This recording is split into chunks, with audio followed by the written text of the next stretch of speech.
Look, that's cool, man. Bro, there's one, two. What the fuck is going on? There's... Holy fuck. Sobered me the fuck up, man. I'm gonna get thrown. Look, they're gonna join up for something, man. Look.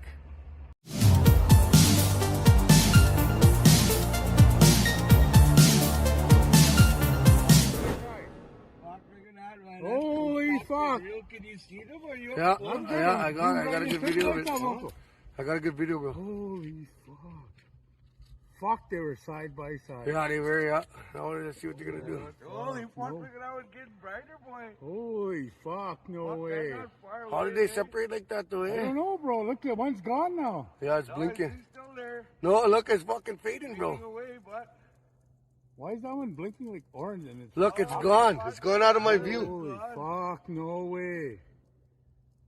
Fuck, I never thought I'd fucking see anything like this. I'm about a minute in, bro. fuck, here comes a truck. Oh, look, there's another one right above it there, boy. Look. Oh, yeah, right there, eh? Holy fuck, right below it. Oh, that Holy second fuck. one disappeared, bro, man. Look. Look at this one coming up.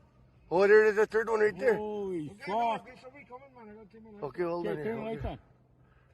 What the fuck is that? Look at how it's gonna fade away now. There's another one coming there. See it? Oh, yeah, holy Holy fuck. fuck. There's two more right Fuck, there. no man. way. Holy fuck. Look, that's cool, man. Invading. Bro, there's one, two. What the fuck is going on? There's... Holy fuck. Sobered me the fuck up, man. I'm gonna get thrown. Look, they're gonna join up for something, man. Look. Oh, I got good video, bro. I've got right good video. Fuck, my phone's not that good, bro. I can see your phone from here, bro. Somebody Oh, let has him it pass. up. Let Somebody him has pass. it Let up. him pass. Hold on, bro. Hold on. I gotta. Look there.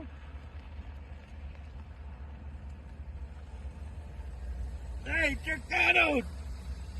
Look at that shit. Fuck, there was like 6 of them there, bro, man. They just separated, man. Now there's only 2 now, and then there's one above there, too. Bro, That one fucked off right up to the top there. Look.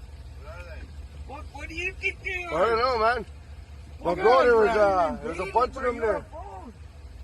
There's a bunch of them there at first, and they all There separated. they go. Look, Look they're at them. Look closing. at how they're fucking going all over, man. There's like fucking 6 of them there. I got a cool video, man. Shit, man. This is like the 6th one we've seen.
Hi everyone, welcome on section 51. This is DOZgeek and you are watching this new Wednesday. You are watching a new live stream on the YouTube channel section 51, or if you prefer UFO section 51. Maybe we could call the channel UAP section 51 in the future, I don't know. This could be a nice idea. How are you guys? Hello, welcome. AEVAQ, hello Vera Novakova, hello Andy Cowley, hello Nikola Tesla 1967, and all the other viewers who are watching this live stream. Don't hesitate to say a little hello in the chat if you want. That doesn't hurt. And it's always a pleasure to meet you again on this channel here on YouTube, and to spend together a nice moment. The time every Wednesday night here in France, it's time for UFOs. It's time to talk about UFOs. So as you could see, as you saw in the video just before me, we could notice multiple orbs or some strange lights in the sky that were spotted by Canadian co-workers in the very north of the Canada, near the Arctic Circle. Greeting from Apache in the Arizona territories. Nice! Thank you. Welcome Daniel Brad McBollen, the third. The third is very important. So I selected this video because I found it very interesting, and also the way the witnesses were reacting while they were filming this video, and while they were reacting to the sight of these strange lights in the sky. That was very natural. And how would you react if you were in the same scene, if you were observing some strange lights in the sky like these guys? Were you laughing, or were you intrigued, or were you surprised, scared? Would you have the reflex or the quick reaction to take your camera and to take a video about what is happening in the sky? Yes. High five. So now, just you can see that if you want to find UFO footage, UFO videos on the internet, it's more and more easy today to discover, to find UFO sightings, UFO observations all around the world, because the people are speaking more and more freely about this subject. More and more people accept now to speak publicly, to talk about what they can see in the sky, something strange. And how do you say in English? Just wait a few seconds.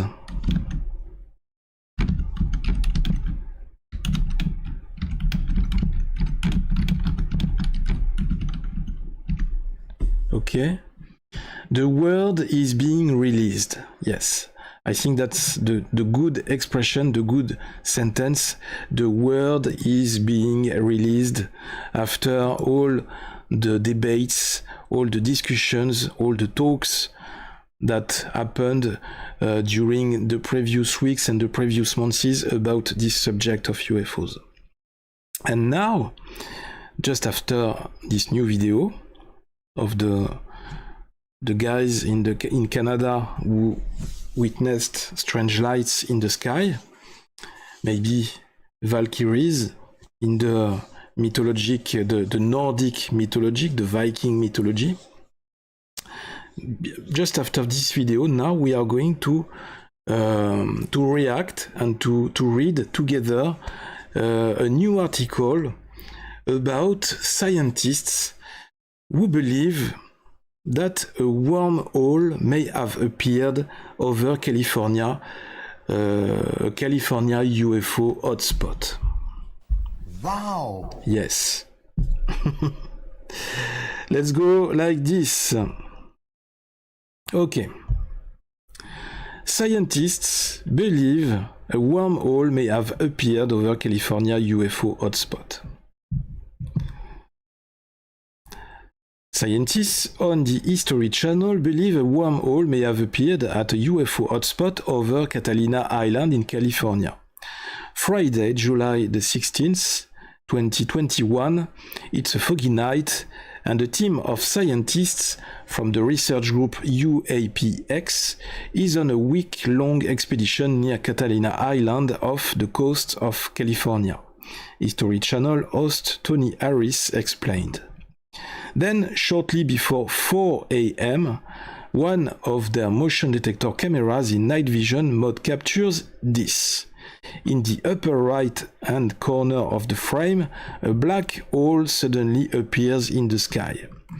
You can see here on the video, this is the dark shape with little white spots on the right of the screen.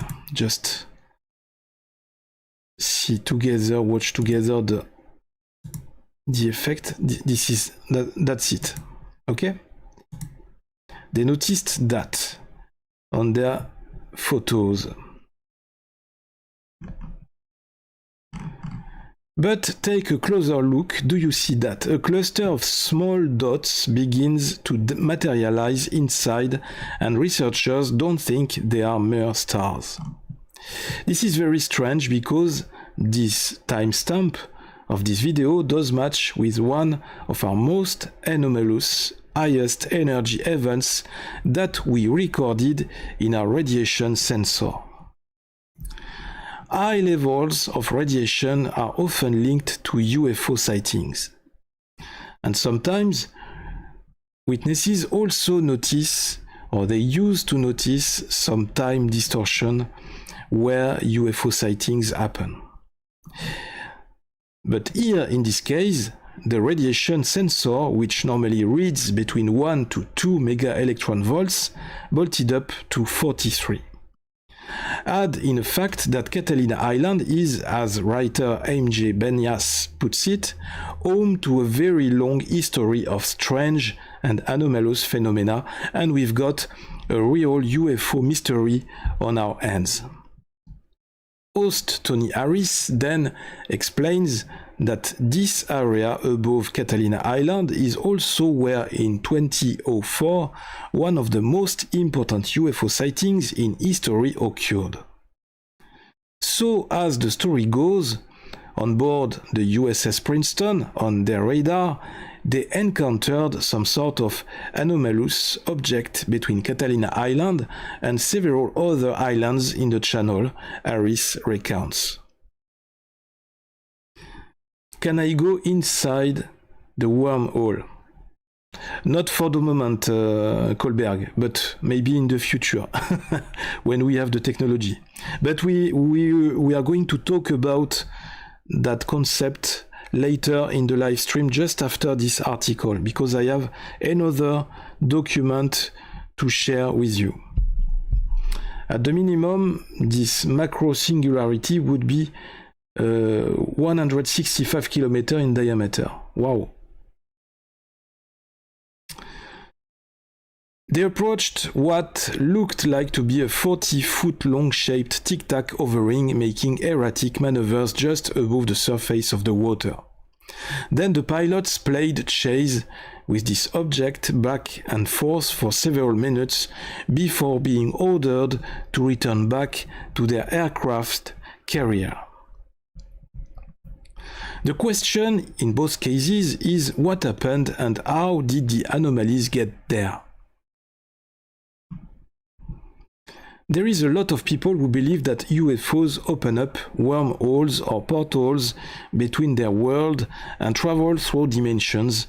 This idea that we can open a gateway between place X and place Y and move between them, said Banyas. The Catalina Islands would be a sort of entry point for UFOs to use.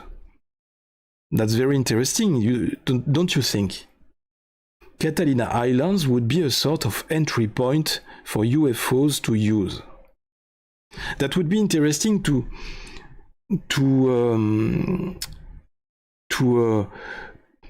make some archives, or maybe they already exist, some archives or some files making all the historic appearances of wormholes all around the world. Some documents or some archives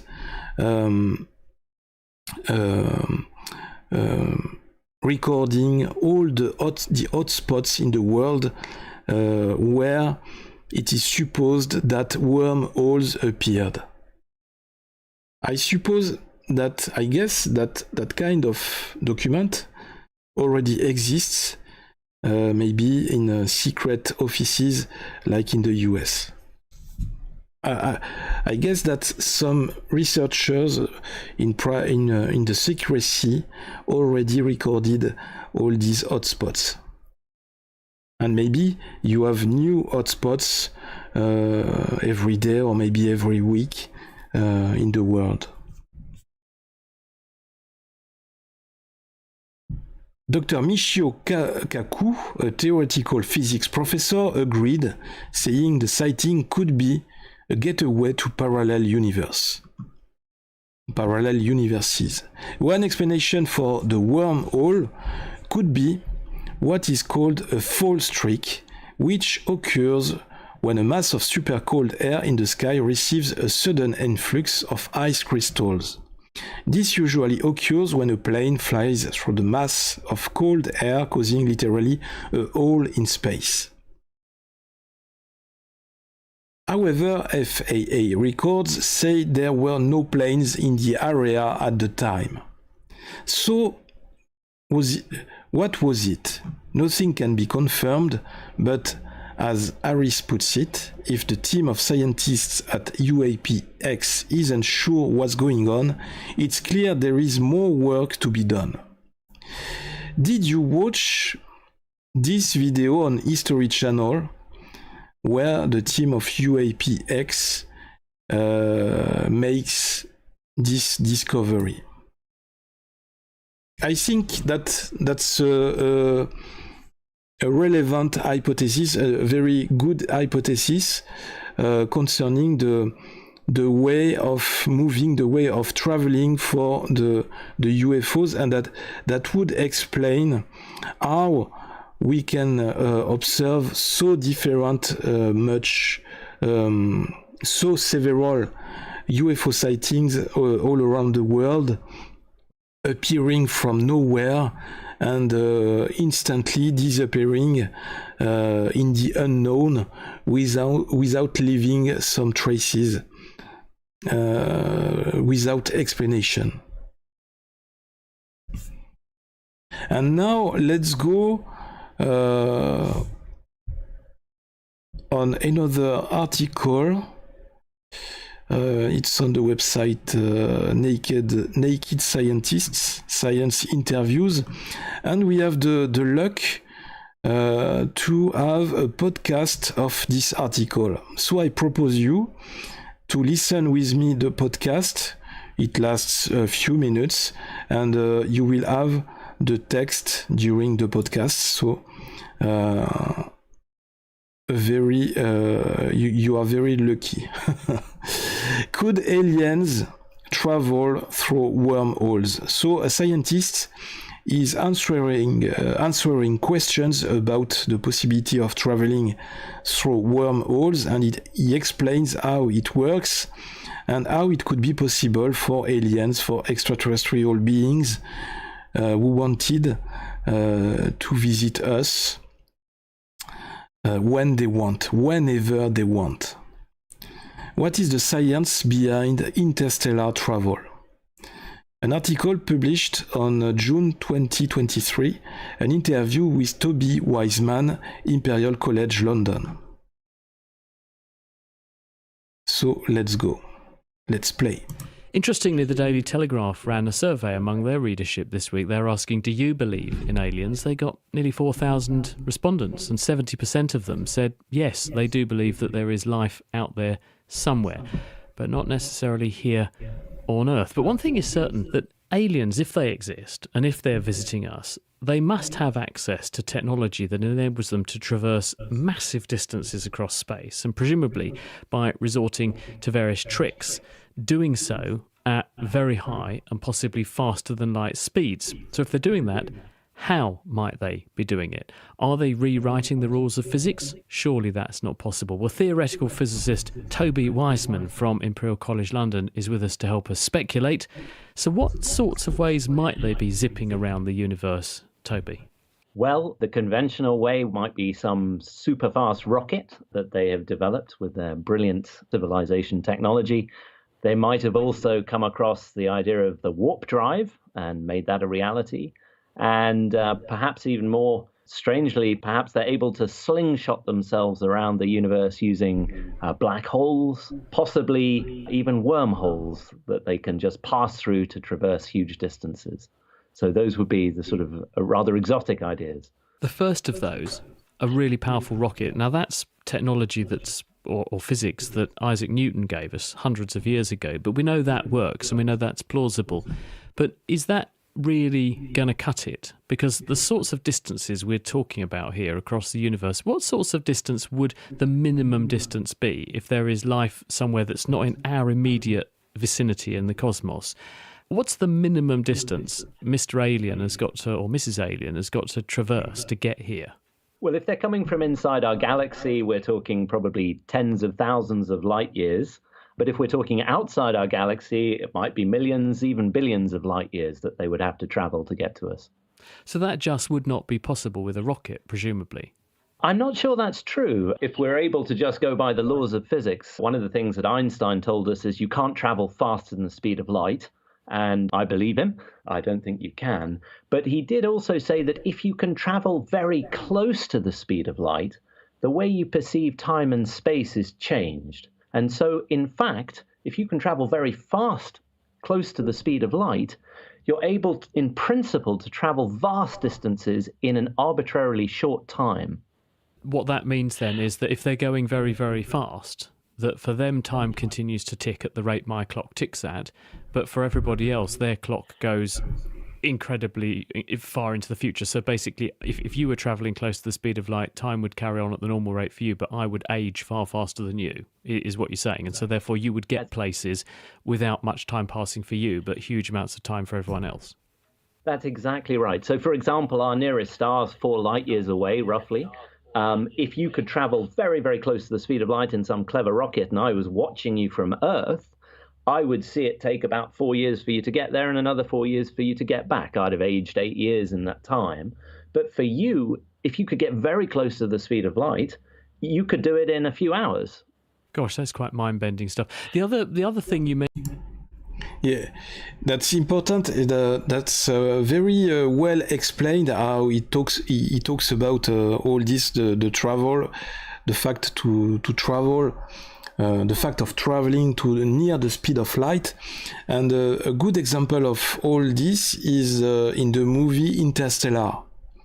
You can very easily notice this difference in the time passing very low when you are in space, when you are moving very fast, and the time which is passing very fast on Earth for the people who are staying on Earth. Let's continue. Mentioned is wormholes. Now, these crop up in science fiction quite a bit, and the analogy that's given about this is they say, well, instead of going along a whole sheet of paper, if you roll the paper up so the two ends meet, then you can jump from one end of the paper to the other over a very short distance. Now, is that bending the rules of physics for artistic license purposes, or is there some kernel of truth in that? So the sort of scientific history of wormholes and explorations goes back a way.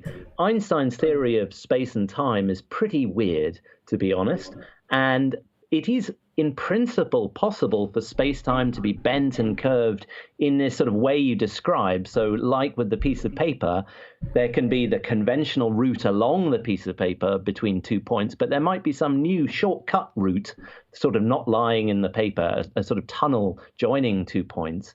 That in principle is possible in Einstein's equations, and indeed solutions like that have been mathematically written down. But the sort of matter that we think would have to be required to support a solution like that, we don't think exists so that it could really be a shortcut. What we think is that wormholes might be possible. It might be possible to join 2 points in space-time through some strange little wormhole tunnel, an alternate route between those points. But it seems that that route will always be longer than the conventional route. So not very useful as a way to travel large distances. It sounds like the London Underground, because when I go on the Underground, I always lose touch with reality on the surface, and I discover that what's a long journey on the Underground, I could have just left the station and walked one street, and I'd have been where I wanted to go. It's exactly like that. So with the London Underground, of course, you've got points A and B. You can walk on the surface. Most people don't think to do it, but actually the distances are not that great, and certainly in central London. If you go down into the Underground, you've got a completely new route. And if you couldn't take a train and you had to walk, that route would actually be longer than typically you could do on the surface. So it wouldn't be a very good way to get around. Perhaps people will invent wormholes with some fabulous rocket that travels through them and use them that way. But as far as we understand so far, wormholes are possible, but they're not going to be a shortcut. It's going to take you longer to go through the wormhole.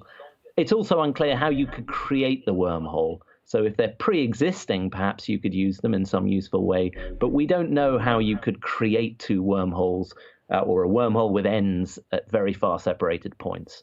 You're not making a compelling case for aliens being able to do this in a practical way, that they'd have to really, really want to do this if they were going to do it, which I guess leads me to my next point, which is, why would they want to come here in the first place? Surely if they can do all that and achieve all that, would they not already have the ability to reach out and learn everything about us without actually having the bother and the faff of coming here? I think That's a good question, but maybe they come here because they come here to find us and to visit us and maybe to have contact with us. Maybe because the life in space, in the universe, is not so present everywhere. Maybe the life in space is very rare, and maybe Earth and the human species, maybe the Earth is one of the few planets in the universe, in the space, where life is possible, where you can find living beings, living species to study or maybe to abduct in order to make experiments. There is always a lot of questions linked to these concepts of traveling through space. Why aliens? Why extraterrestrial beings, if they have technology far more advanced than ours? Why would they come here? Why would they travel so long distances to come here to contact us? I think that one of these hypotheses would be that the life in space is very rare, and one other hypothesis would be also that we have a lot of natural resources here on Earth: water, minerals, maybe bacteria, biological species, I don't know, but or silver, gold. There is a lot of stories, a lot of studies by researchers, by UFO researchers, talking about or counting the story, the legends of the Anunnaki. When they first come on Earth, they were coming on Earth in order to collect the gold stock that they found on Earth. Maybe it's because of the richness of our planet on these different sides. That could be some of the answers to these questions. 9.5 hours to take it Pleiades, to get to the Pleiades. Time in craft using thought travel.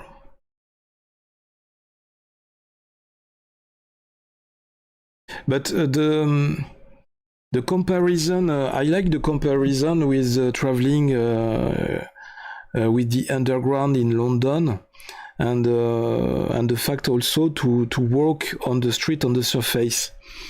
He's right when he's saying that you are taking another way to get from the point A to the point B, and maybe sometimes that alternative road or that alternative way is faster, or sometimes it can be longer. And he's saying that they don't know how to, for the moment, they still don't know how to explain the wormholes, and especially how to create a wormhole, when it is starting and when it is ending. Singularities of any size are very delicate, susceptible to light, sound, and vibration. Yes,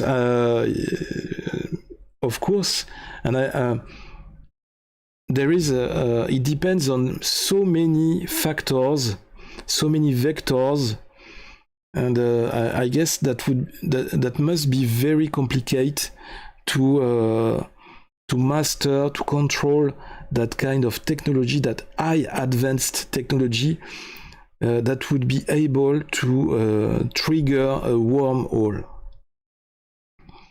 Imagine an extraterrestrial civilization that would be able, that would have developed the technology to be able to open a wormhole whenever and wherever they want. Just like in the movie Stargate. That would be amazing. That would be a very a very important vector of disruption, a revolutionary discovery if the human species made that discovery. Imagine all the things we could do with that ability. We could travel through all the space, all the universe, in order to explore different planets. Imagine that ability to travel everywhere you want, anywhere in the space. We could create some space force, some real space force, with US soldiers or US explorers, some teams who were sent in different areas of the space in order to explore different planets. If that was possible, would you agree? Would you be motivated to go to join these different teams, these exploring teams? That would be very thrilling. Stargate use singularity of star sun.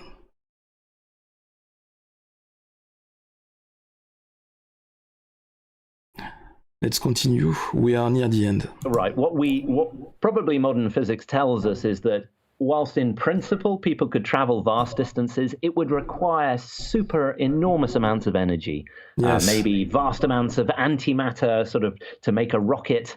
And that sort of technology is so far beyond anything we have, they would be a tremendously advanced civilization. They're not going to look anything like us in terms of their capabilities. And so why they might want to come here and look at us now, of all times, is a very good question, I think.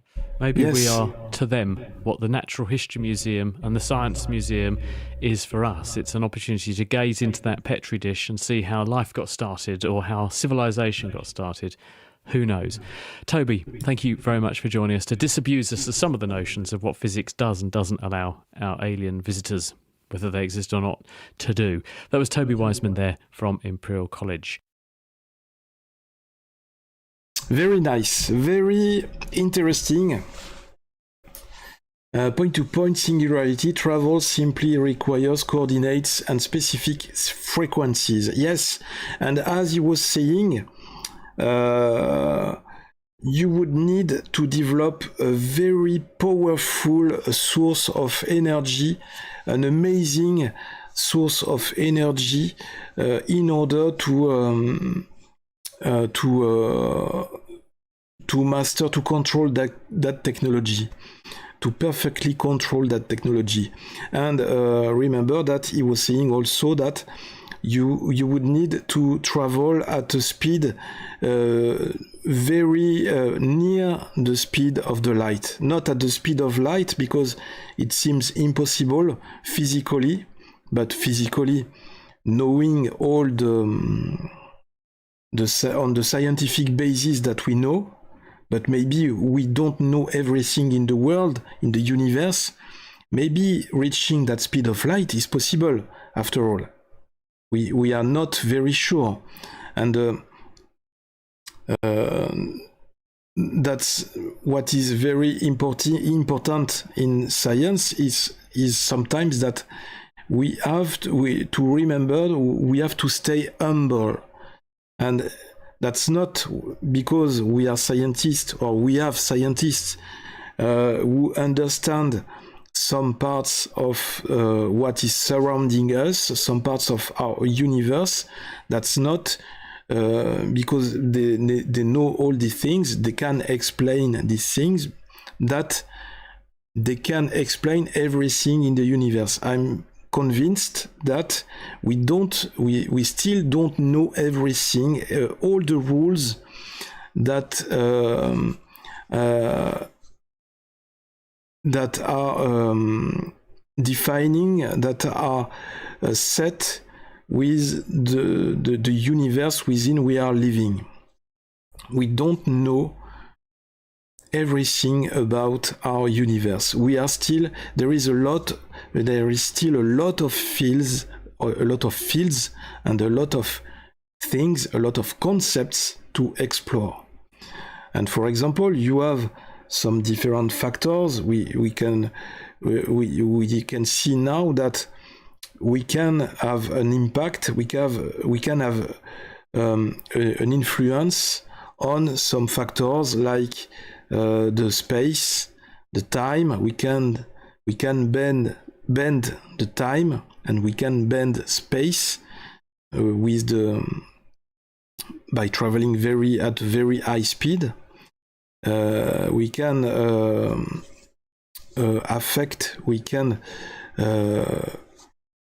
manipulate things, the matter, but I'm sure that there is also other factors, other vectors that we still don't know and that are involved in the rules of the universe, and that could help us to reach a speed near that speed of light.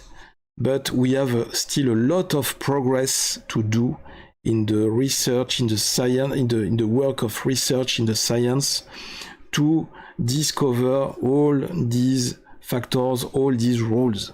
For example, another factor that is, I think, still unexplored on different sides is the concept of love. We all know that concept of love is universal, and it has a lot of power when people are motivated, they move, they are doing things thanks to love. The love is very powerful, and it is able to give a lot of strength to people, and it is able to create some miracles. And love is not only dedicated to human species. We can observe that love is also present in the nature more generally, and also in the animal species, in some animal species. But sometimes we are unable to notice that, to observe love in these different species, because we don't have the same codes of communication or the same codes of showing our feelings and showing our expressions. The different species on Earth have different ways of showing that very powerful force that is love. And maybe love is one of that very important factors that can have very high impact or very high influence on the rules of the universe. And that question, that concept is a bit studied or a bit developed in the movie Interstellar. Love is powerful, manifestation by intention of causality. Yes, and you have also the... I can see that we are connected now. You have also the fact to be connected. How can you explain the feeling that at a moment, a very precise moment, and at a very people or some things that are very different places, there is that connection that is possible. Yes, there is still a lot of things that we cannot explain or we cannot see, but they are still very effective. They have a lot of impact in our lives and also in the environment where we are living. But we are not for the moment conscient. We have not that consciousness of all the things, all the factors working together to making all that universe, all that system working.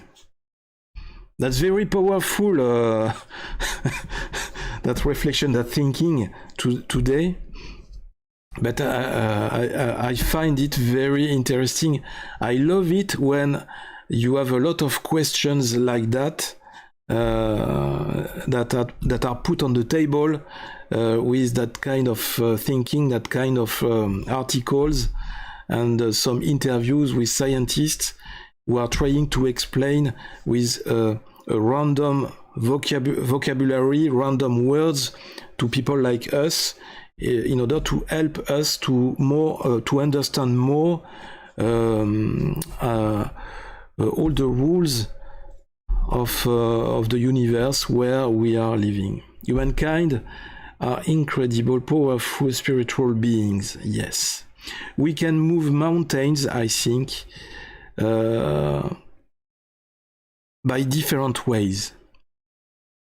And I think that we still didn't explore all the different ways that we are able to use or to develop in order to move these mountains without a lot of strength, a lot of power. For example, you are able to, you can move things, or you can destroy things just by the sound or the vibrations, or also the frequency. Daniel, you just talked a few minutes ago about the frequencies. Again, we have a lot of different factors that are involved. I concur, I agree. Okay, guys. So this is the end of this live stream. Thank you for watching. I hope that that new video helped you more to understand all the things that are involved in our life, and also in the question, in the debate of UFO sightings. I think that that point of view with the wormholes is a very interesting hypothesis. I think that we cannot let that hypothesis on the side. I think that it is important to keep that hypothesis, that idea, to keep that in all the work of study about the study of the question of UFO sightings. I think that all these things are connected, and when we are able to understand one of these things, I think that we will have made a very big step in the knowledge of all these things, all these notions, all these concepts. And people were talking in the history about a single man making a big step, a little step on the moon, but a big step for the humankind. And today, a lot of people are still discussing about the authenticity of that step on the moon.